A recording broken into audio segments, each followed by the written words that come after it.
Bonjour à tous, je suis John Kefelec, votre hôte pour cette dernière session des AI Days en direct de Brest, mais aussi de toute la Bretagne. Donc, nous avons passé 2 jours à consacrer aux différents versants de l'AI, que ce soit les différents métiers de la santé, de la mer, de l'agro, de l'industrie, mais également sur les volets des compétences et des métiers liés à l'intelligence artificielle. Et pour cette dernière session, je suis ravi d'accueillir un panel de spécialistes sur le sujet de l'intelligence artificielle et le NLP, qui est un acronyme en anglais pour Natural Language Processing, qui est donc le traitement du langage naturel par la machine. Donc, c'est un petit peu l'aboutissement du fameux test de Turing qui a vraiment donné le signal de départ de l'intelligence artificielle. Et là, autant on était dans des thématiques très techniques sur la partie climatique, sur la partie IoT et autant là, on est vraiment dans l'humain parce qu'il n'y a pas plus humain que le langage. Et donc, je suis ravi d'accueillir à 4 experts du sujet qui vont nous donner leur éclairage en fonction de leur métier. Donc, je vais commencer par vous présenter Liana Ermakova, qui est maître de conférence en informatique à l'Université de Brest occidentale depuis 2017. Elle a fait son doctorat en informatique en 2016 à Toulouse. Elle nous vient de Russie où elle a travaillé plusieurs années pour Kaspersky. Et elle travaille sur le sujet de simplification automatique de textes scientifiques et également sur des traductions automatiques de poésie, d'humour et de jeux de mots. Et on trouvait le sujet assez pertinent, assez intéressant. Et donc, elle va nous égayer de ses recherches et de ses travaux sur ce sujet-là. Nous avons également donc Guillaume Vasse qui a rejoint récemment le Telegram en tant que Chief Digital Officer pour non seulement le Telegram mais également tout le groupe avec la régie Via Media et la société Rivacom d'événementiel. Il a passé 10 ans en tant que CDO également chez Sud-Ouest, avec un passage également dans le monde des médias, de la radio, chez Skyrock notamment et Next Radio TV. Il était très impliqué à Brest dans l'écosystème de l'intelligence artificielle, avec notamment la création de la Robocop. Et donc, on est ravi de l'avoir parmi nous maintenant en tant que membre actif de la communauté IA de la French Tech Brest Plus. Nous avons également Claude Deloupi, donc un passionné de l'intelligence artificielle et de l'écriture, qui est cofondateur depuis 14 ans de la société Scilabs, basée à Nantes, et qui a pour objectif donc de pouvoir aider les clients à soutenir des objectifs de performance digitale et de rentabilité avec des contenus pensés sur mesure, que ce soit des fils d'actualité, des pages de listing, des mailing lists, des newsletters personnalisés ou des tests réseau. Et enfin, nous avons avec nous Loïc Chin, le CTO de Target First, qui remplace à main levier son CEO Erwan Minier, qui est une start-up basée à Saint-Brieuc, Target First, qui est spécialisée dans la relation client multicanal et prédictive, donc qui a démarré la relation client avant que l'IA existe, et qui ont beaucoup d'expérience autour des chatbots, donc des agents relationnels, avec lesquels ils vont nous faire participer. Voilà, donc on espère qu'avec cette session, vous allez pouvoir savoir si est-ce que l'IA va devenir un journaliste, un agent de relation client ou même un artiste. Voilà, donc je vais laisser la parole à nos pénalistes en commençant par Guillaume. Guillaume, je te laisse la parole. Merci, John. Merci beaucoup, John. Alors, pour le partage de la présentation, je vous demande 2 petites minutes.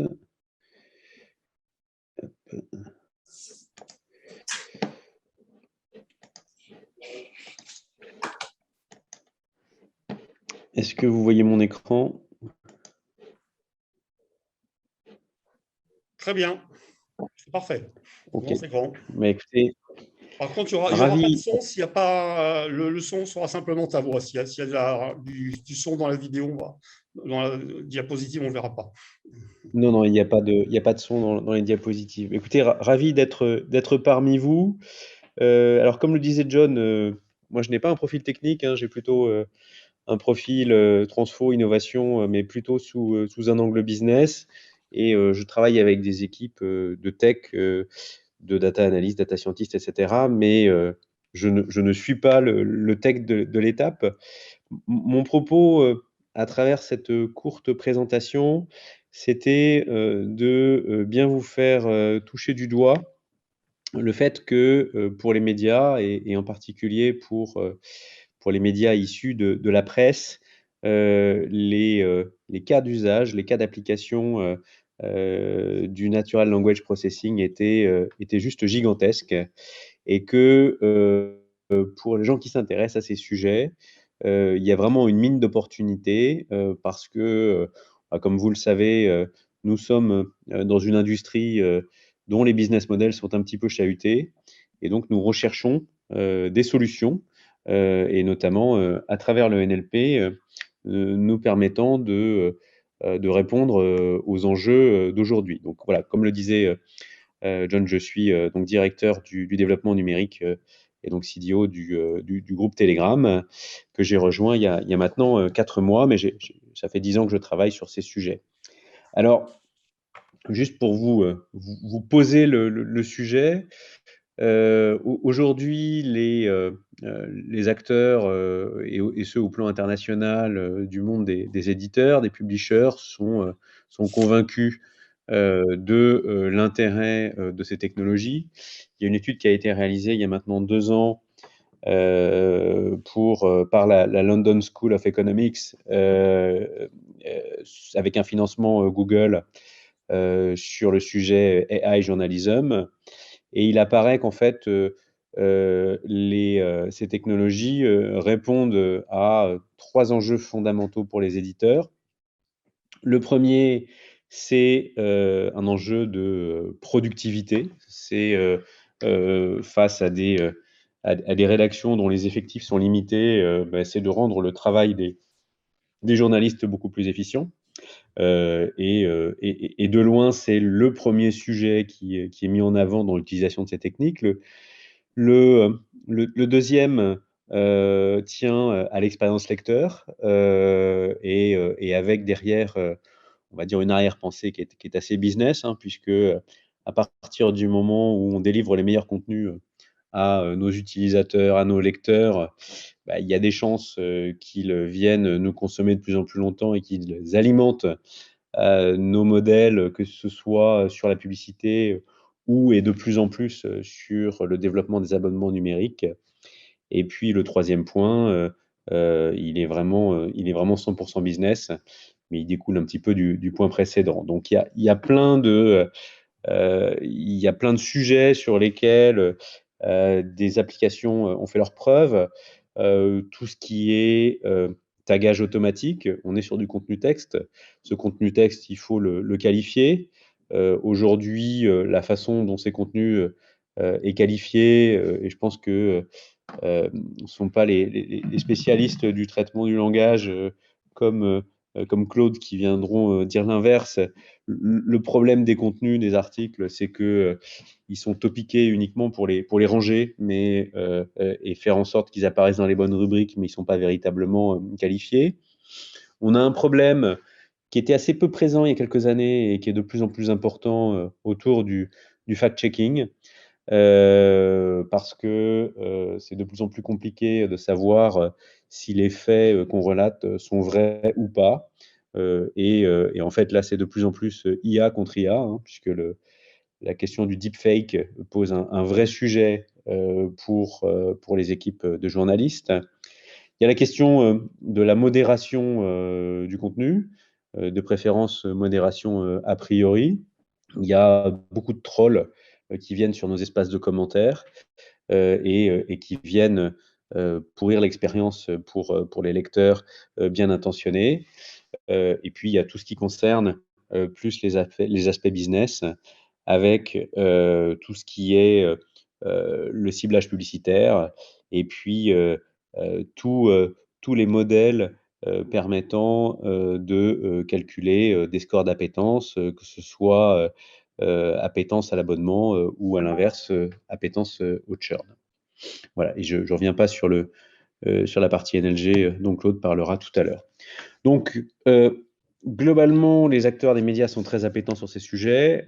Le problème, c'est que les 2 tiers d'entre eux l'avouent eux-mêmes, ils n'ont pas véritablement de stratégie en la matière et que bien souvent, il manque de ressources, que ce soit de ressources techniques, de socle technique, de ressources pour traiter la donnée ou tout simplement de ressources financières pour pouvoir avancer sur ces sujets.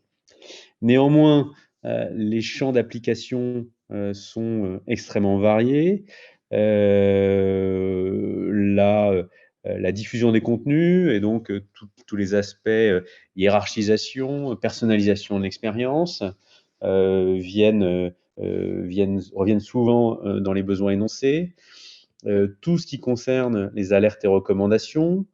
En amont de la production, tout ce qui concerne la recherche, la collecte d'informations, la partie analyse avec le fact-checking que j'évoquais à l'instant. Et puis, dans la partie production, tout ce qui est enrichissement, parce que au-delà de ce qu'on produit aujourd'hui, les médias existent pour la plupart depuis très longtemps et ont des stocks d'archives qui sont potentiellement une mine d'or, mais une mine d'or à partir du moment où ces contenus sont vraiment valorisés, ce qui n'est pas forcément le cas aujourd'hui.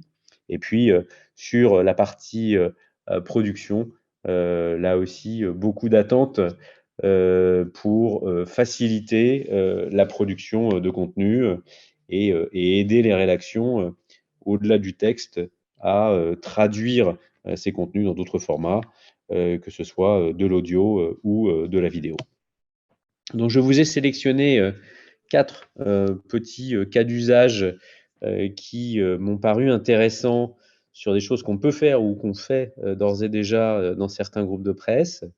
Ces cas d'usage sont là tout simplement à titre illustratif pour vous montrer que à partir du moment où on est une industrie dont la matière première est le texte, il y a énormément de choses qu'on peut imaginer construire à partir de ça. Donc un premier cas d'usage, qui est un cas d'usage que j'ai trouvé sur le blog de Neo4j. Donc Neo4j, c'est pour ceux qui ne le savent peut-être pas, c'est une société qui propose un logiciel permettant de cartographier les connaissances sous forme de graphes de connaissances. Le knowledge graph, c'est une approche qui est à la racine du succès d'acteurs comme Google ou Facebook. Et ce sont des sujets sur lesquels les médias se penchent de plus en plus. Et donc, avec des outils comme Neo4j, plus un certain nombre d'outils externes, dont des outils qui sont disponibles en open source, comme les outils autour de toute cette richesse qu'il y a dans Wikipédia, on peut aller scraper des contenus, on peut venir construire des liens entre les entités qui sont présentes, les entités nommées qui sont présentes et qui peuvent être extraites des textes. On peut les lier entre eux en allant chercher tout simplement le graphe de connaissances qui existe au sein de Wikipédia et de ces millions de liens. On peut venir enrichir les données à partir de ça et on peut venir construire des réseaux qui permettent de comprendre les logiques de lien qu'il peut y avoir entre les différents contenus. Alors vous allez me dire, ok, c'est bien gentil, mais cette approche knowledge graph, elle reste un peu théorique. Pas tout à fait. À partir du moment où on est capable de construire un graphe de connaissances sur les contenus, on peut derrière faciliter la navigation, on peut derrière faciliter l'efficacité des moteurs de recherche au sein des sites, on peut faciliter le linking interne et donc le référencement des contenus de ces sites, et on peut même construire des modèles de recommandation. Deuxième cas d'usage qui était évoqué tout à l'heure par John, c'est un cas d'usage de Natural Language Generation au Guardian. Le Guardian a été le premier le premier éditeur à tester le GPT-3 avec des résultats qui sont assez débattus. Il semblerait que GPT-3 ait produit en fait un certain nombre de versions de texte à partir du brief qui avait été donné par le Guardian, et que derrière, il a fallu un travail manuel important pour aller sélectionner les meilleurs passages dans les différentes versions pour constituer le texte final qui a été publié par le Guardian. Voilà, donc, des technologies à regarder de près. En revanche, on a la conviction que c'est, et fort heureusement, que c'est pas demain la veille, et je pense pas que ce soit le but, que des journalistes sur des contenus à valeur ajoutée pourront être remplacés par des technos aussi évoluées soient-elles. Troisième cas d'usage que je vous ai mis ici, un cas d'usage de personnalisation qui a été mis en place par le New York Times. Personnalisation en utilisant principalement deux technologies, Latent Dirichlet Allocation et Use pour Universal Sentence Encoder. L'idée qu'il y avait au New York Times, c'était de dire, voilà, quand on s'inscrit au New York Times, on déclare des préférences. Le problème, c'est que le topicage des articles n'est pas forcément très propre, et entre les préférences qui sont déclarées par les lecteurs et les contenus qu'on est capable de leur proposer de façon personnalisée, il y a souvent un gap. Donc, l'idée, c'était vraiment de travailler sur la pertinence de la personnalisation de l'expérience. Ça, c'est un cas d'usage qui est clé. Il faut savoir que la qualification des articles est aujourd'hui faite à la main, avec les biais que l'on peut connaître. Donc, c'est un vrai sujet qui existe dans toutes les rédactions. Et puis, le dernier cas d'usage, qui est un cas d'usage très business, il a été développé par le groupe allemand Axel Springer. C'est la génération automatique de titres d'articles optimisés pour le référencement des moteurs de recherche. Ils sont partis de l'idée que un titre, c'était jamais qu'une forme assez poussée de résumé de texte, et donc que en allant résumer le texte, en allant extraire les mots-clés qu'il y avait dans l'article, et en allant regarder comment ces mots-clés étaient pertinents en termes de référencement, on pouvait suggérer une amélioration assez sensible avec des résultats mesurés des titres des articles du groupe Axel Springer. Voilà. Au Telegram, où est-ce qu'on en est? On est assez nouveau sur ces sujets. Alors, même si pas mal d'outils qu'on utilise incorporent de plus en plus des fonctionnalités en matière d'IA d'une façon générale, et de NLP en particulier, on a consolidé nos équipes de façon assez récente, mais voilà, on possède aujourd'hui des compétences aussi bien en data management, en data engineering, en data analyse ou en data science. On a une culture d'innovation, de collaboration, d'ouverture assez poussée. On est en train de poser les bases d'une architecture qui va nous permettre à la fois de poker et industrialiser dans la foulée. On est en train de travailler sur un programme de recherche autour de sujets NLP, pour lequel je ne peux pas trop communiquer pour le moment. En revanche, je peux d'ores et déjà vous annoncer que sur le même modèle que ce qui a pu être fait par la BBC, qui a mis à disposition un dataset de contenu sur Kaggle, on s'apprête à le faire sur le Telegram. L'idée étant donc de mettre des contenus à disposition pour que quiconque a envie d'effectuer des travaux de recherche et d'entraîner ces algos avec des contenus du Telegram pourquoi pas pour venir nous proposer des solutions ensuite et le bienvenu pour le faire. Voilà, écoutez, je vous remercie de votre attention. Si vous voulez aller plus loin, il y a aujourd'hui pas mal de ressources qui existent sur le sujet. Il y a l'initiative Journalism AI que j'évoquais en introduction.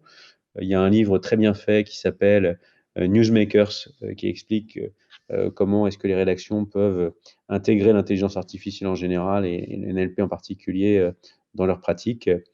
Et puis, la profession est en train de se structurer et il y a un groupe d'experts en data science qui s'est constitué récemment au sein de l'Association internationale des éditeurs et qui a commencé à partager des bonnes pratiques sur ces sujets. Voilà, je vous remercie de votre attention. Merci beaucoup, Guillaume. C'est une présentation très, très séduisante et c'est fabuleux de voir le NLP en mouvement au Telegram. Alors, Guillaume va nous quitter avant 6 heures. Donc, si vous avez une question à lui poser, n'hésitez pas à le faire dans le chat. Et je fais tout de suite la transition avec Claude qui va surfer sur cette vague-là et voir le dernier état de l'art sur le traitement de NLP dans la gestion des textes. Bonjour, merci beaucoup pour l'invitation. Effectivement, nous, à Scilabs, qui est l'entreprise que j'ai cofondée, nous travaillons beaucoup sur la génération automatique de texte. Alors, je précise que moi, j'ai un passé plutôt d'informaticien, donc avec un diplôme d'ingé en informatique, puis un doctorat spécialisé dans le domaine des langues. Pour la petite histoire, dans ma famille, tout le monde est littéraire et j'étais le seul matheux et j'ai essayé de me rattraper, mais ça n'a pas bien marché quand j'ai expliqué à ma sœur agrégée de lettres classiques que quand je faisais Hello World, je faisais le même métier qu'elle. Elle n'a pas forcément apprécié. Cela dit, les langues et les médias, on a travaillé avec Guillaume en particulier, c'est une passion depuis tout petit. Et c'est pour ça que je suis allé vers ce domaine-là. Alors, je vais déjà vous faire une démo de ce qu'on fait. Comme ça, vous aurez une vision plus claire. Et après, je donnerai des exemples d'utilisation. Vous voyez mon écran? Non, pas encore? Ah, je ne m'entends plus. Ici, on voit très bien l'écran, on vous entend. Super. Voilà, donc ça, c'est une démo d'exemple de ce qu'on fait. Par exemple, si vous prenez ici des descriptifs d'automobile, vous avez ici un véhicule. Alors, désolé, ce n'est pas très écolo de parler d'un SUV, mais c'est juste un exemple. Voilà, le type de motorisation, vous avez ici des informations, des caractéristiques du véhicule. La puissance, le nombre de places, le nombre de vitesses, etc., etc. Et quand on génère un texte ici, on va appeler notre serveur et notre moteur de rédaction va produire ce texte-là. Je vais vous le laisser lire après, mais quand je reclique, vous verrez, on a un texte différent. Quand je reclique, on a un texte différent. Et je peux cliquer autant de fois que je veux, j'aurai toujours un texte différent.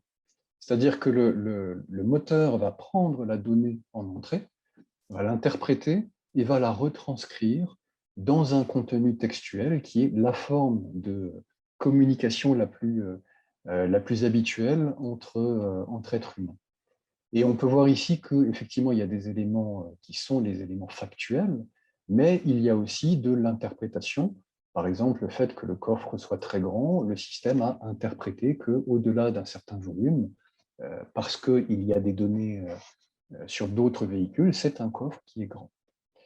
On fait ce genre de choses dans d'autres domaines. Je peux vous montrer ici, par exemple, un restaurant. Ici, vous avez un restaurant avec les spécialités, le type de paiement accepté, les langues parlées, la localisation. Et pareil, quand je clique, voilà, ça va produire un texte. Quand je reclique, ça va produire un texte différent. Et on peut faire ça autant de fois qu'on veut. Voilà, et puis on a des applications dans l'immobilier, je peux vous montrer parce que c'est ce qui est le plus utilisé chez nous. On a plus de 1000 agences qui nous utilisent. Donc là, pareil, vous avez une maison qui est décrite avec les différents éléments. Ce n'est pas que du factuel, vous avez des éléments qui peuvent être plus subjectifs, comme le fait que ce soit lumineux. Mais après, vous avez toutes sortes d'informations. Et derrière, on va produire un descriptif, donc une annonce immobilière, que l'on garantit parfaite, c'est-à-dire dans le sens où il n'y a aucune faute. Et je peux le dire parce que c'est ce que nous disent nos clients eux-mêmes, c'est que c'est relativement rare dans le domaine d'avoir des annonces immobilières sans faute d'orthographe. Et donc là, on a vraiment une annonce complète avec tout ce qu'il faut pour décrire le bien en question. On va même ajouter des informations qui sont des données qui nous sont propres, de ce qu'on peut faire autour du bien. C'est-à-dire, ben voilà, on est à 10 minutes des écoles, on a un arrêt de bus, etc. Donc tout ça, c'est vraiment l'outil qui va le faire de manière automatique et qui va pouvoir le faire dans différents formats. Ici, c'est un format long. Ici, c'est un format plus court pour le mettre dans du papier, donc dans un média. On a un texte pour les portails, parce que ce n'est pas la peine de donner de longs textes pour leur donner un avantage SEO, ils en ont déjà assez, un texte vitrine, etc. Voilà, donc tout ça, c'est fait totalement automatiquement. Et du coup, on a des applications dans beaucoup de domaines. On est très présent dans l'immobilier, comme je vous le montrais là. On est aussi très présent dans les médias. On travaille aussi pour le tourisme. Voilà, je vais vous montrer quelques applications. Bon, je passe peut-être sur qui on est rapidement. On a fait beaucoup de R&D. Je suis chercheur à la base et c'est resté, mon associé aussi, donc c'est resté dans notre ADN. Voilà, on est 25 voilà, et on a beaucoup de clients. Vous avez des exemples de clients, plutôt de gros clients ici, pour faire ce qu'on appelle du name dropping et pour montrer qu'on travaille avec des gros, mais on ne travaille pas que avec des gros. On travaille avec donc 1000 agences immobilières qui sont de petites entreprises. Et donc, pour vous montrer quelques exemples, ça, c'est ce dont je vous ai parlé. Voilà, donc, typiquement, on a Nexity, entre autres, mais aussi La Forêt, Dioc, Citia et plein d'autres comme clients, avec l'annonce immobilière que je vous ai montrée. Et donc, les avantages qui sont que ça facilite la vie des agents immobiliers qui n'ont plus qu'à entrer, de toute façon, ils doivent le faire, ils doivent entrer les caractéristiques du bien dans leur CRM, et après, il faut rédiger l'annonce. Certains sont très bons pour le faire, ils le font mieux que nous, sans faute d'orthographe, parfaitement rédigé, mais pour la plupart, rédiger l'annonce, c'est quand même un peu quelque chose qui, c'est pas ce qu'ils préfèrent, et c'est pas là où ils sont les meilleurs. Donc, on va les aider. Ce n'est pas pour ça qu'ils ne vont pas ajouter des informations. Mais en tout cas, c'est une première trame qui les aide et qui va très vite. En quelques secondes, on a ce qu'il faut. Et en plus, on va, comme je l'ai dit, montrer ce qu'il y a à faire autour. Un autre exemple, dans le tourisme, ici, c'est une agence de développement touristique local, donc du Grand Est, qui voulait parler des hébergements, en l'occurrence de l'Alsace, en plusieurs langues pour leurs visiteurs, mais aussi pour du référencement. Et donc, on a produit des contenus en 3 langues en l'occurrence, français, anglais, allemand, pour aller décrire les hébergements en question. Bien sûr, il y a des photos, là je ne montre que le texte, mais l'idée c'était justement de faire des textes qui soient bien écrits parce que, encore une fois, quand l'ART demande à ses adhérents qui ont des hébergements de d'écrire, de faire des textes, en particulier en 3 langues, ça ne se passe pas bien, c'est pas fait, c'est mal fait le plus souvent, encore une fois, il y a des exceptions. Et donc, c'est mauvais pour les hébergements eux-mêmes qui se décrivent mal, c'est mauvais pour le site web de l'ART, parce que ça donne des textes mal écrits qui ne sont pas satisfaisants. Bref, ça manque d'homogénéité, de cohérence et d'éléments pour donner envie d'y aller. Donc, on va corriger tout ça justement avec tous ces contenus. Un autre exemple justement pour les médias, typiquement, alors je précise, on fait des élections, on fait plein de choses, mais là, la problématique, c'est comment couvrir une information hyper locale. Si vous prenez tous les médias, donc la PQR, la presse quotidienne régionale, elle doit être présente sur les territoires de ces lecteurs, et donc sur les territoires spécifiques de telle ou telle commune. Et quand on a des communes de 30 000, 100 000, 300 000 habitants, il n'y a pas de souci, c'est rentable d'avoir des journalistes qui vont travailler dessus. Quand on est sur des petites communes de quelques milliers, ou voire quelques centaines, voire quelques dizaines de personnes, ce n'est pas possible, ce n'est pas rentable. Et pourtant, ce sont des lecteurs qui ont envie d'avoir une information locale, qui ont envie de lire des choses qui les concernent et qui le méritent tout autant que les autres. Mais comme ce n'est pas rentable, ce n'est pas fait.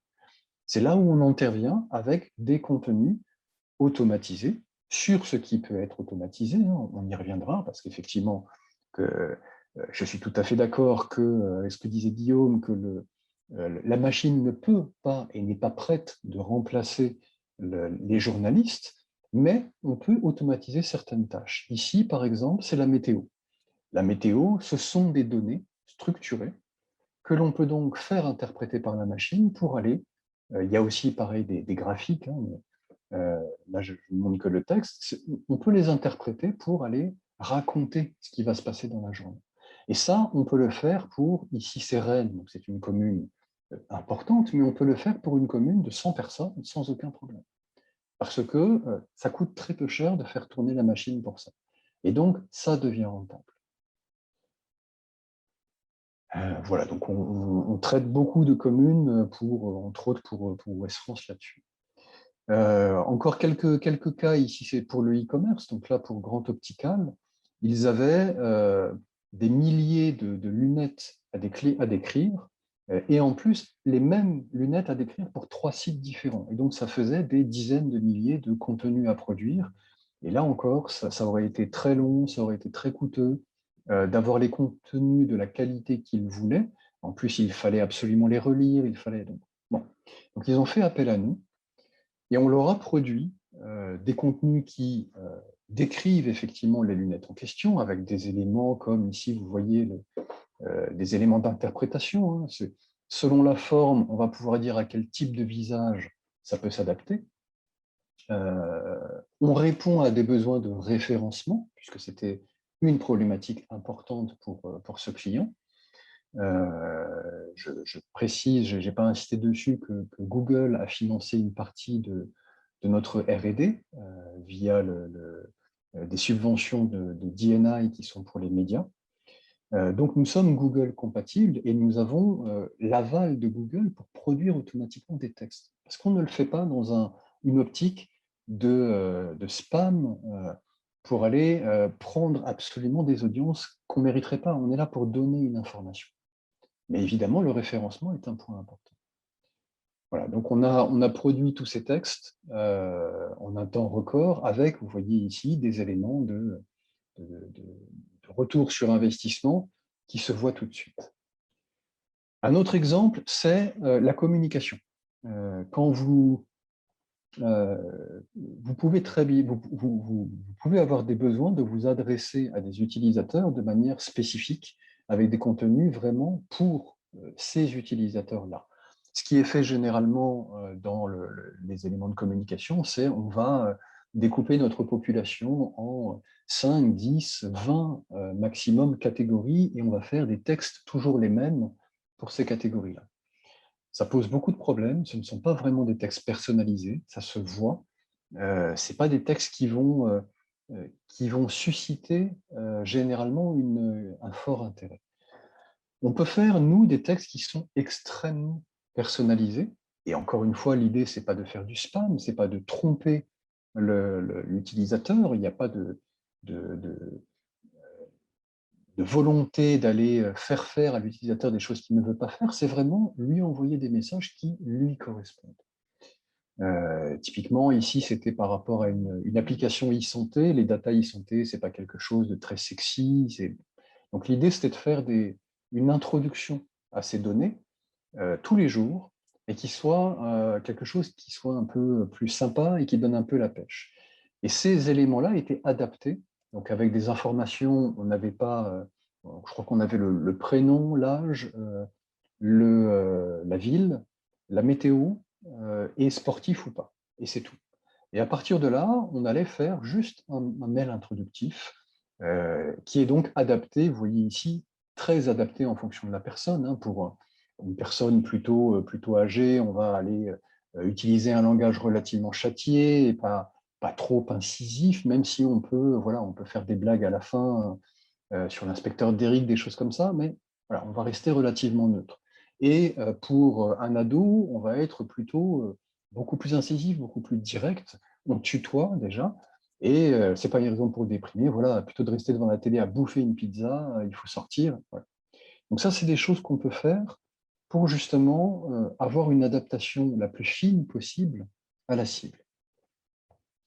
Bon, avec des éléments bien connus sur la force des mails personnalisés. Et en dernier lieu, des éléments liés ici à de la communication dans un contexte d'inbound marketing. Là, c'est Guy Hockey, donc on est toujours dans l'immobilier, mais pas pour des annonces. Guy Hockey est venu nous voir en nous disant, donc c'était en 2017, et ils nous ont utilisé jusqu'à ce qu'ils changent de stratégie jusqu'en 2020. L'idée, c'était, on veut que le site web de nos agences montre l'expertise hyper locale, l'expertise territoriale de nos agents. Ils ont demandé à leurs agents d'écrire des contenus, et évidemment, pour la plupart, ça a été catastrophique. Soit rien n'a été écrit, soit ce qui a été écrit, il y avait beaucoup c'était mal écrit, voire des copier-coller d'autres sites. Donc, il y avait des problèmes de droit, des problèmes de référencement, de duplicate content. Non, donc, c'était vraiment, à part quelques exceptions, c'était très problématique. Ils ont demandé à une agence de faire de la rédaction manuelle, mais 450 agences avec un billet par semaine sur toute l'année, ça se chiffrait en millions. Donc, ils ne pouvaient pas, donc ils sont venus nous voir. Et par rapport à ça, on a effectivement produit on l'a fait pour jusqu'à 300 agences, hein, puisque les agences, c'était du volontariat, enfin, volontariat, ils payaient, mais on ne pouvait pas les obliger à le prendre. Donc, il y a eu jusqu'à 320 agences, je crois, qui nous ont utilisés. Où l'idée, c'était de faire une publication par semaine liée à divers sujets, mais toujours ancrés sur le territoire. Donc ici, par exemple, un sujet, un événement qui a lieu tous les ans, c'est le Beaujolais Nouveau, on va du coup parler des caves à vin en local. Alors on peut se dire, mais quel est le rapport entre l'IMO et les caves à vin? Effectivement, mais c'était une stratégie qui était celle de Guy Hockey, de dire on veut être des acteurs du local et le montrer. Et c'est une anecdote qui est vraie. Il y a un agent qui a témoigné qu'un jour, il y a une personne qui vient, qui voulait absolument lui parler, etc. Je veux absolument lui parler, qui entre dans son bureau. Je tiens à vous remercier. Merci d'avoir parlé de moi dans votre blog. Le directeur ne comprenait pas, le directeur de l'agence. Et en fait, il y avait ce billet où on cite les caves à vin, dont cette personne. Et il y a un client qui est allé dans la cave à vin en question en disant « Ah, j'ai vu qu'on parlait de vous sur le blog de Guy Hockey ». Et il se trouve que le propriétaire de la cave à vin en question avait une sœur qui vendait son appartement et qui, du coup, a donné le mandat à Guy Hockey. Donc, c'est effectivement, c'est vraiment une anecdote, mais ça montre qu'il y a un impact quand même, que c'est des choses qui se voient. Et ensuite, on va parler du cinéma, on va parler, là, on est plus dans des choses qui sont proches de l'immobilier. Hein. Quel est l'équipement de santé de la commune, la taxe d'habitation, où est-ce qu'on peut aller se promener si on vient, qu'est-ce qu'on peut y faire? Il y a du sport, on parle de sport, de piscine, de plein de choses. La rentrée scolaire, tout ce qui est scolaire, les différentes écoles. Voilà, on est là pour dire que l'agent connaît son territoire et en parle. Et alors, ça a très bien marché d'un point de vue du coup de l'image, effectivement. Ça a aussi très bien marché d'un point de vue référencement et d'un point de vue notoriété sur Google, puisque en moyenne, sur 300 agences, on a mesuré sur 280 agences, on a eu plus 196% d'augmentation du nombre de visiteurs en un an. Donc, c'est vraiment de belles performances avec, là, vous voyez ici, quand ils avaient demandé à leurs agents d'écrire des contenus, ils en avaient eu 200 en 6 mois, alors qu'on en a publié 25 000 dans le même temps. Et tout ça en respectant les conditions SEO, en respectant la véracité de ce qu'on dit, en utilisant un ton qui était le ton Guy Hockey, et en garantissant que les contenus étaient parfaits d'un point de vue orthographe, d'un point de vue contenu, etc. et en renvoyant vers les pages, les pages de l'agence en fonction de ce qu'il voulait faire. Voilà, donc ça c'est ce qu'on propose. Voilà, je pourrais revenir sur d'autres points par la suite. Merci beaucoup, Claude. C'est vraiment fascinant.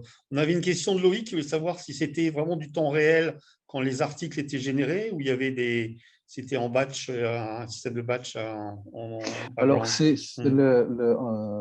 vais faire deux réponses. La première, pour le tout un chacun, oui, c'est du temps réel. C'est-à-dire que un agent immobilier va cliquer sur le bouton générer, il aura les textes générés, 5 à, vraiment, si ça passe mal, 10 secondes après.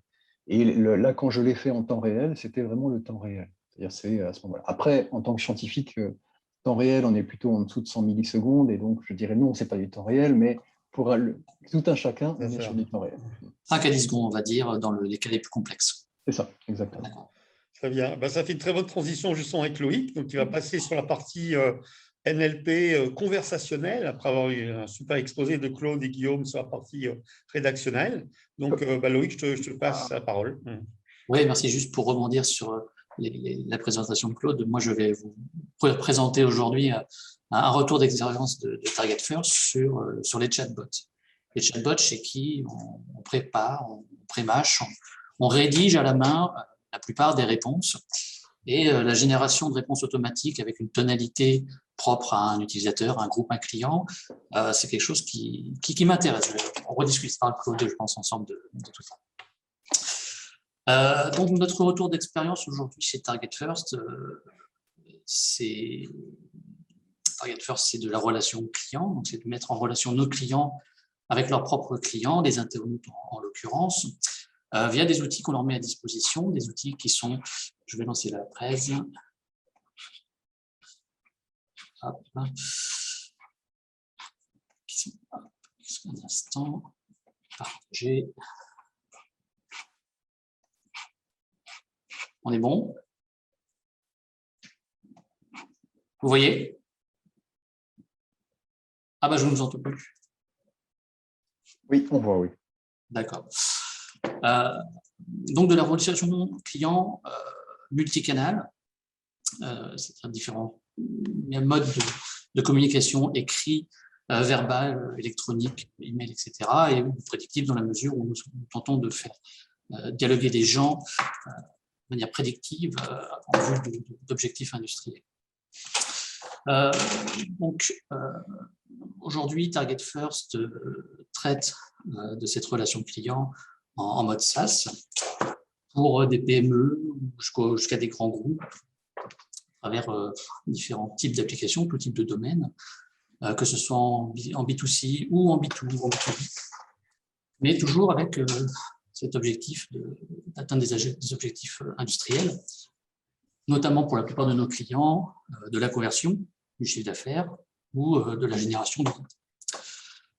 Donc Target First, c'est une moulinette qui va prendre en entrée un internaute, bien sûr, sur le site web du client, qui va analyser son parcours de navigation. Si on dispose d'informations de réseaux sociaux ou des CRM, on va prendre toutes ces données en entrée et on va les mouliner pour essayer de proposer un canal de communication, chat, donc Messenger, du offline, du online, et aussi, donc aujourd'hui, le sujet qui nous intéresse, le chatbot, qui est une application de l'intelligence artificielle. Donc, très rapidement, l'implantation Target First, c'est 300 sites, beaucoup d'utilisateurs qui sont traqués. On absorbe le trafic globalement de nos utilisateurs, avec énormément de conseillers, sur de la discussion multicanal, avec un exemple ici, un petit panel représentatif de nos utilisateurs qui sont soit déjà équipés d'un chatbot, donc un agent conversationnel qui applique de l'IA, soit qui sont en passe de le devenir. Donc, Target First, c'est historiquement une solution de type exclusivement chat, des téléconseillers qui discutent avec des internautes, selon des modalités humaines, on est vraiment du humain à humain. Et depuis 2015 qu'on travaille là-dessus, et l'émergence des technos appliqués de l'IA nous ont fait remarquer les choses suivantes, c'est que Aujourd'hui, la relation client par chat, mais ça peut aussi marcher par téléphone, ce sont avant tout des ressources humaines. On met du manpower, soit localisé ou délocalisé, et qui travaillent sur des plages horaires qui sont généralement finies. On travaille en horaire de bureau, 9h, 20h, etc. Donc avec des contraintes environnementales, entre guillemets, d'un point de vue technique et pratique, assez limitées. Et on a tous fait l'expérience. Les téléconseillers, qu'ils soient par chat ou par téléphone, suivent la plupart du temps des scripts, la plupart des centrales d'appel, des scripts qui leur fait ressembler un petit peu, à bien des égards, à des robots pour qui on a prémâché l'existence des réponses et des questions qui sont la plupart du temps récurrentes. Dans le même temps, avec l'émergence des chatbots, on n'est pas les premiers à proposer du chatbot, et ne sera certainement pas les derniers, on a vu que les internautes étaient prêts de plus en plus à être utilisateurs de ces chatbots, qu'on peut voir sur tous les sites, dans les petites pop-up qu'on voit en bas à droite, et qui fait partie d'une de nos solutions, un de nos canaux qu'on propose chez Target First. Et que ces internautes, avec notre expérience de chat, étaient prêts à avoir en première interaction, pas forcément directement frontale, un téléconseiller humain, mais un bot, un assistant, un agent conversationnel qui serait, par exemple, pour faire de l'aiguillage sur la thématique du sujet qui intéresse l'internaute.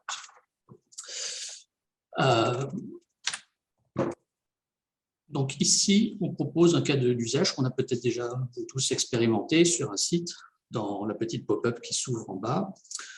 On a un agent conversationnel qui va venir nous demander plus ou moins qu'est-ce qu'on lui veut. Nous, en tant qu'internaute, ici en rouge, on va proposer notre question, qui est plutôt ciblée, orientée métier. Ici, on est plutôt sur une application de type immobilier, où je cherche une maison à Saint-Brieuc, ici chez nous, 200 mètres carrés, 200 000 euros, etc.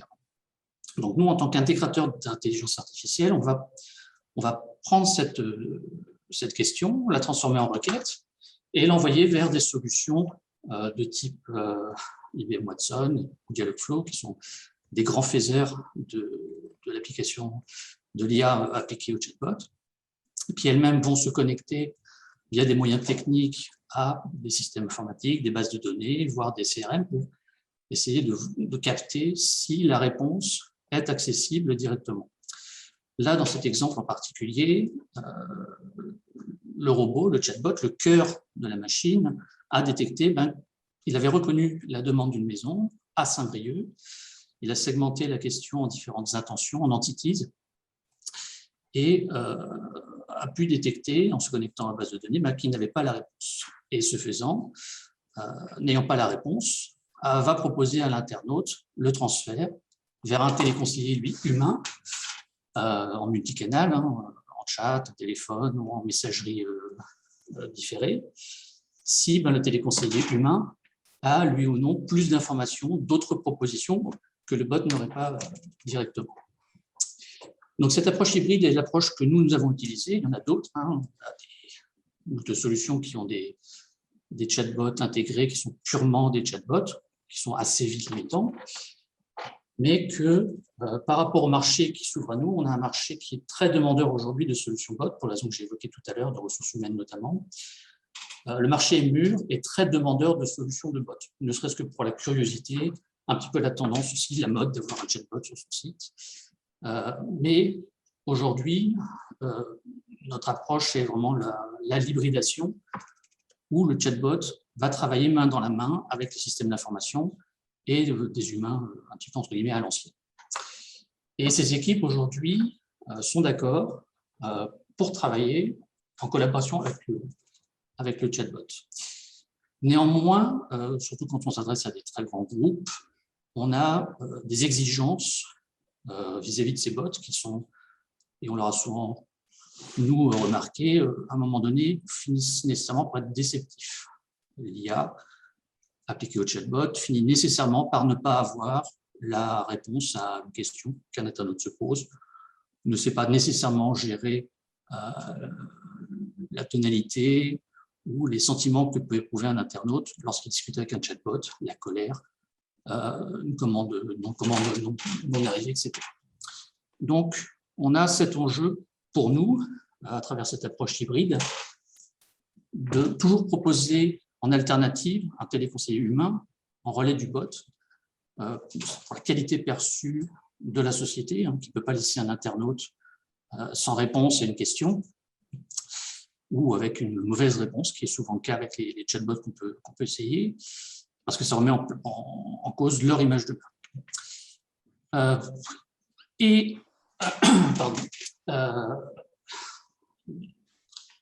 La deuxième approche est aussi également qu'on souhaite mettre en place, cette approche donc H24, un relais où le chatbot sera là en frontal, mais aussi sur des horaires où il n'y a pas de ressources humaines à disposition, prendre en charge, par exemple, des FAQ, des questions récurrentes, de sorte à éduquer l'utilisateur, faire en sorte qu'il puisse trouver sa solution lui-même en mode donc self-care sur les horaires où il n'y a pas de ressources humaines disponibles. Donc ces relais, cette hybridation est notre approche et elle est demandée aussi. Donc voilà, si le bot n'a pas la réponse ou si le bot n'est là que pour orienter, pré-mâcher un petit peu le sujet de la thématique de la question de l'internaute. Sur notre expérience, donc tout ça c'est bien joli. Dans la théorie, ça marche très bien, mais néanmoins, il y a un certain nombre de problématiques, de freins au déploiement des chatbots un petit peu partout. Notamment, la première, c'est quelque chose d'un petit peu humain, que les salariés des centres de télécontact ont peur. Ont peur pour leur emploi, pour ne pas être, entre guillemets, une peur irrationnelle d'être remplacé par la machine. Et c'est pour ça qu'on sait que plutôt que d'être remplacé par des chatbots, les collaborateurs, les centres de contact, ou même les professionnels qui sont utilisateurs de chat ou de chatbot, souhaitent être assistés plutôt que remplacés. Deuxième problème majeur, qui est vraiment, cette fois pour une fois, opérationnel, et que j'ai eu l'occasion de voir dans la conférence, c'est l'organisation et la récupération de la donnée. Pour pouvoir mettre un chatbot en place, il faut le faire. Et ça se base généralement à partir de problématiques métiers issues de la donnée de nos utilisateurs pour mettre en place ces chatbots. Un chatbot de type FAQ va pouvoir très facilement être paramétré pour prendre en entrée donc une question et envoyer une réponse pré-mâchée, pré-paramétrée. Néanmoins, c'est tout de suite plus compliqué pour un utilisateur qui n'est pas organisé, donc sa donnée n'est pas prête, de faire par exemple du suivi de commande ou de la réservation en ligne. Je souhaite réserver une pizza. Si le robot n'a pas en face ou avec lui une donnée organisée pour faire de la réservation, que ce soit de l'accessibilité à une réservation, un accès à un numéro de commande, ou la capacité d'aller lancer une exécution, commander une pizza, etc. Il faut que le client, l'utilisateur, soit équipé de solutions ou d'infrastructures qui soient capables de à la fois donner de la donnée et donner la possibilité au robot d'écrire aussi, de réaliser des tâches. Et ça, c'est vraiment, surtout pour les plus petites structures, mais aussi on rencontre souvent pour les grandes, des difficultés à l'entrée pour pouvoir mettre en place un chatbot. Un chatbot, c'est de l'IA qui va être très, très pertinent pour reconnaître, comprendre la question. Le coût de la réservation d'une pizza, voilà, c'est des choses qui se passent très bien, mais derrière, pour pouvoir avoir une utilisation pertinente de tout ça, il faut que l'utilisateur soit équipé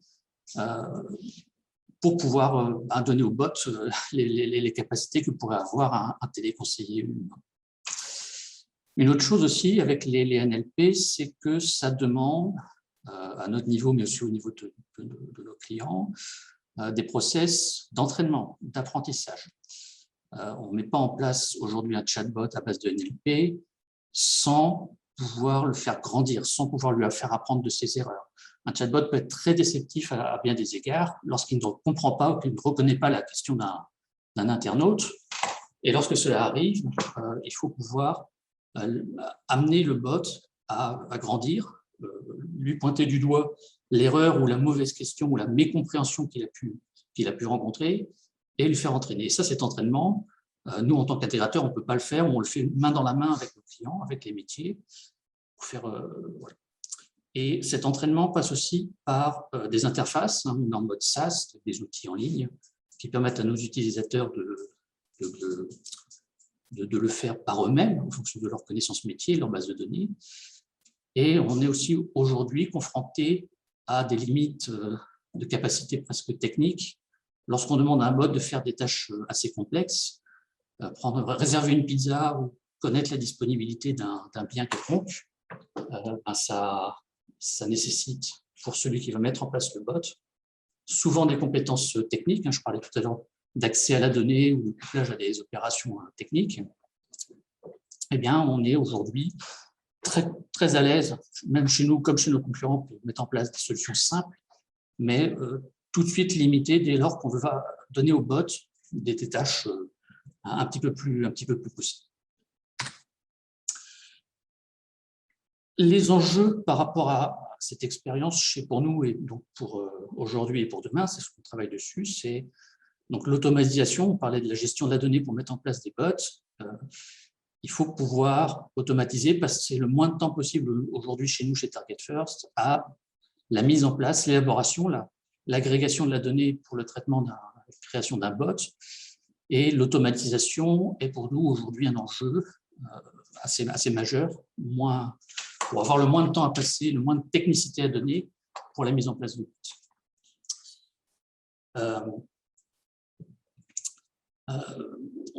Et je disais tout à l'heure que les téléconseillers aujourd'hui ne souhaitent pas être remplacés, mais assistés. Et on est en train de mettre en place aujourd'hui, sur la base de cette expérience chat et chatbot, de mettre en place des systèmes d'aide à la décision pour les téléconseillers humains, afin d'analyser la conversation à la volée et de leur proposer, sur la base des NLP, des propositions de réponse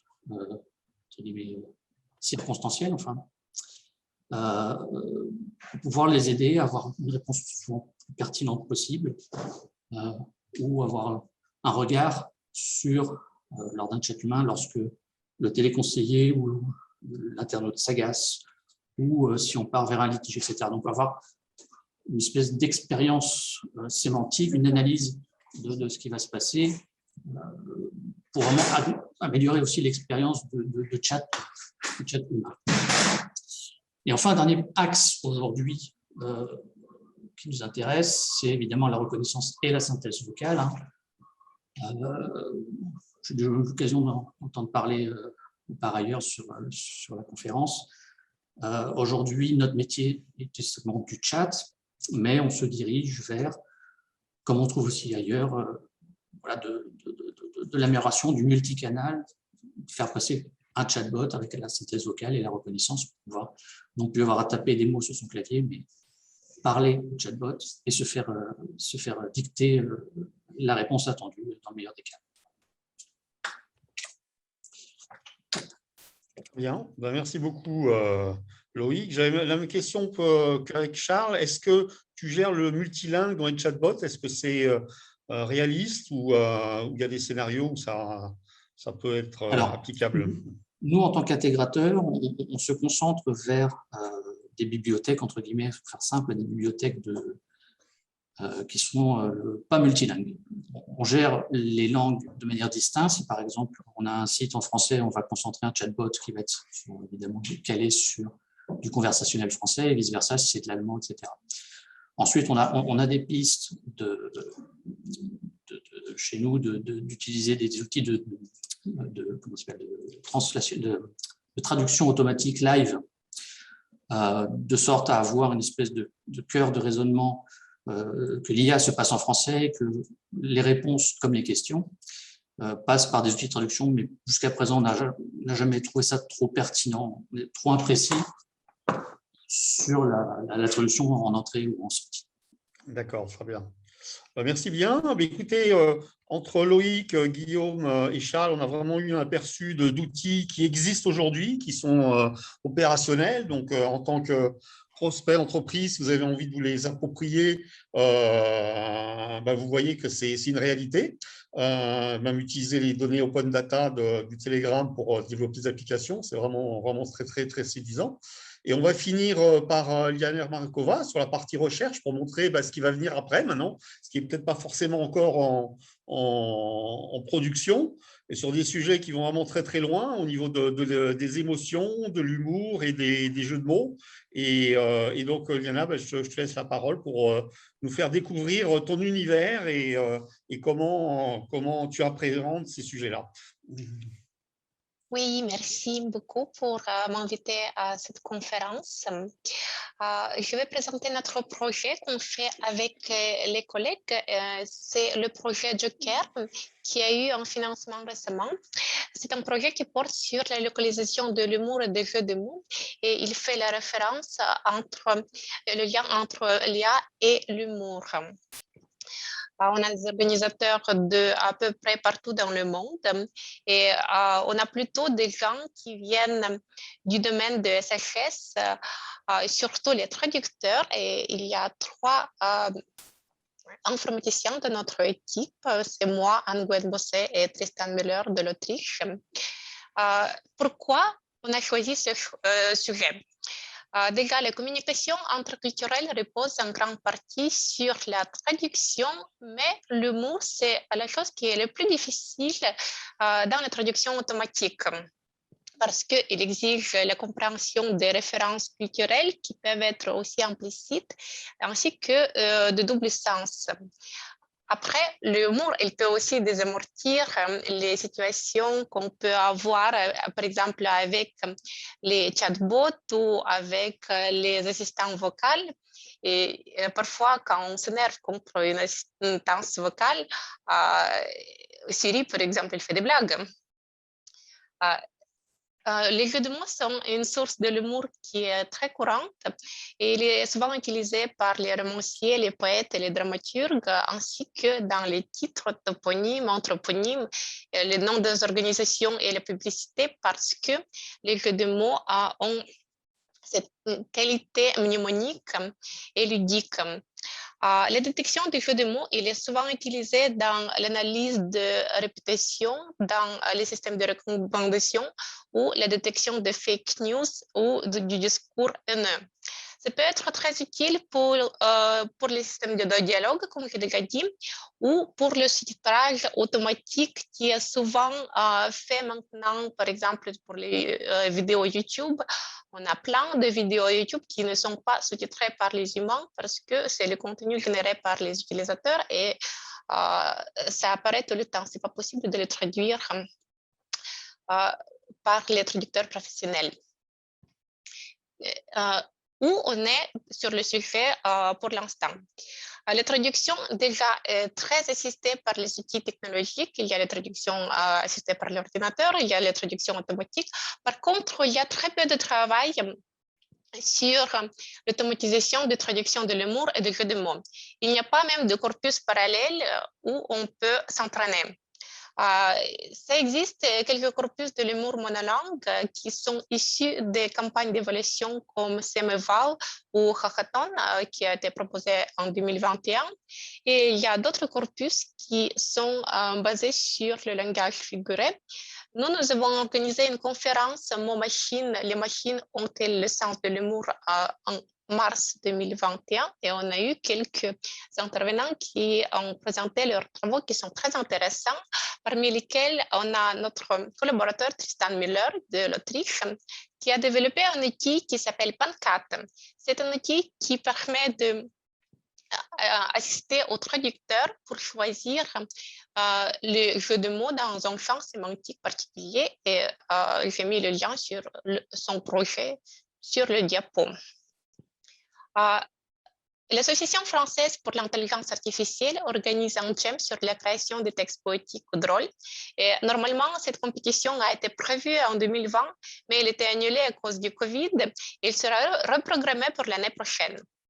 Le but, ce sera de générer un texte drôle ou poétique en se basant sur l'entrée particulière. Quand j'ai cherché les exemples, je voulais vous montrer que Google Translate n'arrive pas à traduire le nom du chien de Astérix et Obélix, Idéfix. Et je me suis trompée. En réalité, Google Translate, comme DeepL, il traduit très bien idées fixes comme dogmatics. Il préserve le jeu de mots. Et, pourquoi? Parce que il y a beaucoup de bandes dessinées, de films qui sont déjà traduits et c'est assez facile d'aligner idées fixes avec dogmatics. Mais si on prend un personnage qui est moins récurrent, c'est Abra Recursix, on peut voir que ni Google Translate ni DeepL ne sont pas capables de traduire ce jeu de mots qui est évident pour les Français, mais si on le traduit vers l'anglais, Abra Recursix, ça ne veut rien dire. Les gens ne vont pas comprendre. Et il y a deux versions officielles de traduction, c'est Macroeconomics et Vital Statistics dans les versions anglophones. Un autre exemple du néologisme qui pose des problèmes pour les traductions automatiques, c'est par exemple les phrases comme nice cream. Would you like some nice cream? On entend bien qu'il y a nice et ice en même temps. Cet exemple vient du jeu vidéo Undertale. La traduction qui a été proposée par un traducteur humain, c'était dirait sans parfait. Et parfait glacé, c'est un dessert qui est à droite sur le transparent. Ça préserve le jeu de mots, ça préserve le sens. On a sympa, on a parfait, l'idée de dessert, et il y a un jeu de mots.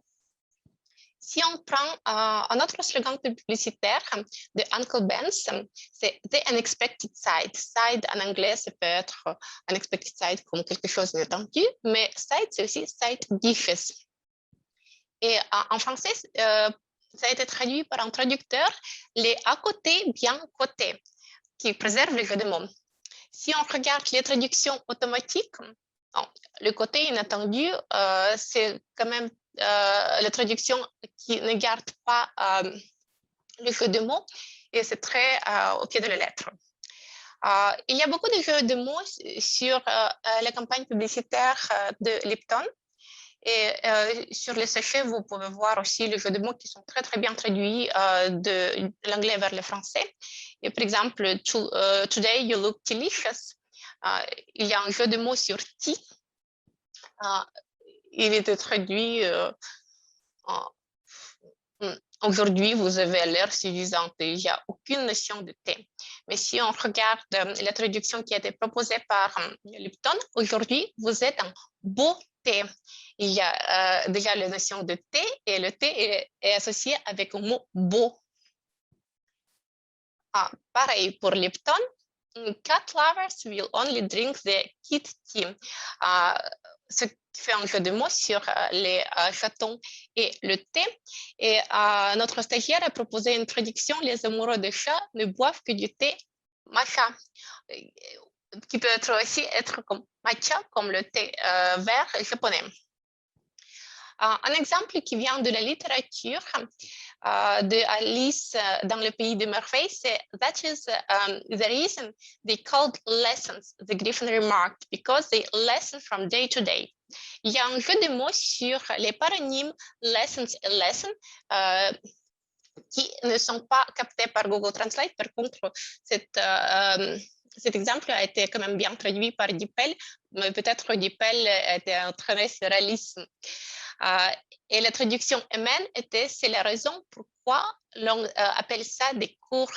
Si vous avez les griffons, parce qu'ils deviennent de jour en jour plus courts. Un exemple de tweet qui a été traduit par nos étudiants. Why is music so painful? Because it hurts. Il y a un jeu de mots sur les paronymes hurts comme une mesure et hurts comme un verbe hurt, to hurt, faire du mal. Si on regarde la traduction automatique, ça ne veut rien dire. Pourquoi la musique est douloureuse? Parce qu'il hurt, on ne comprend rien. Si on voit la traduction qui a été proposée par un humain, c'est pourquoi la musique est-elle si controversée, parce qu'il fait volte-face. Un autre exemple qui est fait sur le jeu de mots Beau, comme beau et boring. Why did the pig leave the party early? Because everyone thought he was a bore, qui était traduit par notre stagiaire. Pourquoi le singulier a-t-il quitté la fête? Parce que tout le monde le trouvait laid, comme les femelles de singulier. Ça préserve le champ sémantique et ça préserve aussi l'idée de quelque chose qui n'est pas positif. Mais si on regarde la traduction automatique, beau est traduit comme un singulier et on ne comprend pas cette phrase du tout. Le troisième exemple, où le traducteur humain a préservé un jeu de mots, il a préservé les champs sémantiques de voitures et des animaux. Par contre, il a changé des animaux. Et vous voyez un exemple et la traduction automatique qui est très, très au pied de la lettre. Du coup, l'application de l'intelligence artificielle, elle exige toujours les données sur quoi on peut faire de l'entraînement et on doit aussi savoir quelles fonctions du coup on peut utiliser. Dans notre projet, on essaie de créer un jeu de données, un corpus parallèle sur lequel on peut entraîner notre modèle de traduction. Mais il y a un autre problème. On ne peut pas utiliser les mesures qui est utilisée dans la traduction automatique. Maintenant, c'est la métrique bleue qui calcule le chevauchement vocabulaire entre la traduction qui est générée par le moteur et la traduction de référence qui est faite par l'humain, parce que cette métrique ne prend pas en compte le jeu de mots et on a vu que si on ne préserve pas le jeu de mots, parfois la traduction il est incompréhensible.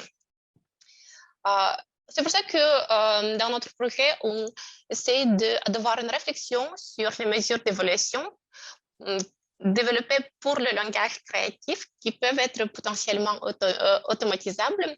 Et il y a deux questions principales qu'on se pose. C'est est-ce que le jeu de mots est présent déjà dans la traduction et est-ce que le champ sémantique est préservé dans la traduction? Nous voulons proposer une campagne d'évaluation dans le cadre d'une conférence CLEF, qui est une conférence internationale qui héberge des actions, des compétitions pour les équipes de développement. Et on veut proposer des shared tasks en 2022.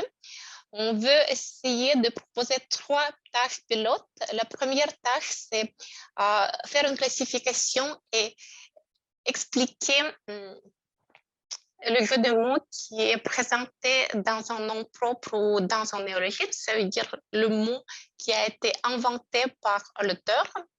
La deuxième tâche, c'est de traduire une construction avec un jeu de mots qui fait un néologisme ou un nom propre de l'anglais vers le français. Et la troisième tâche, c'est de traduire une phrase qui contient un jeu de mots, exemple en tweet, de l'anglais vers le français. Ça, c'est notre planning provisoire. On va proposer dans quelques jours notre campagne d'évaluation, la conférence CLEF.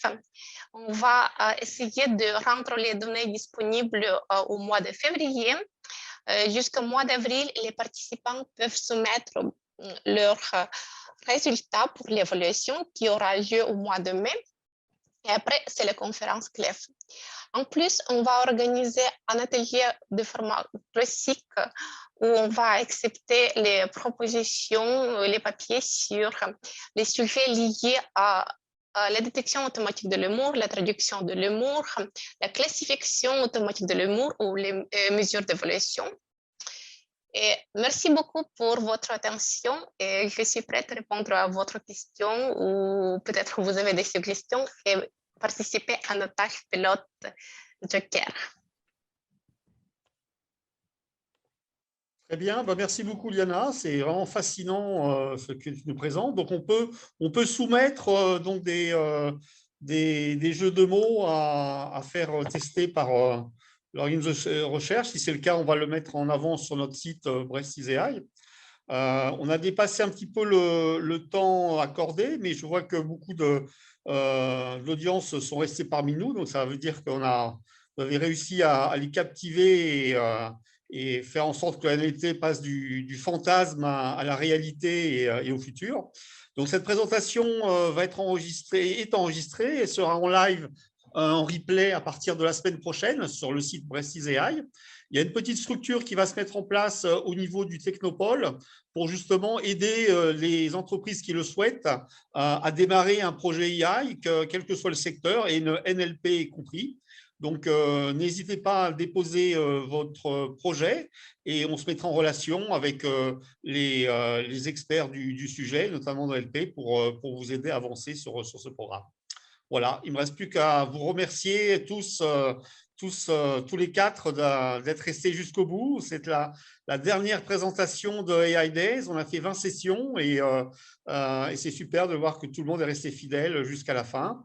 Et on se donne rendez-vous l'année prochaine pour la 3e édition et voir le progrès de l'ANLP dans vos domaines respectifs et dans vos activités respectives. Merci encore et à très bientôt et bonne soirée. Au revoir. Merci. Au revoir. Au revoir.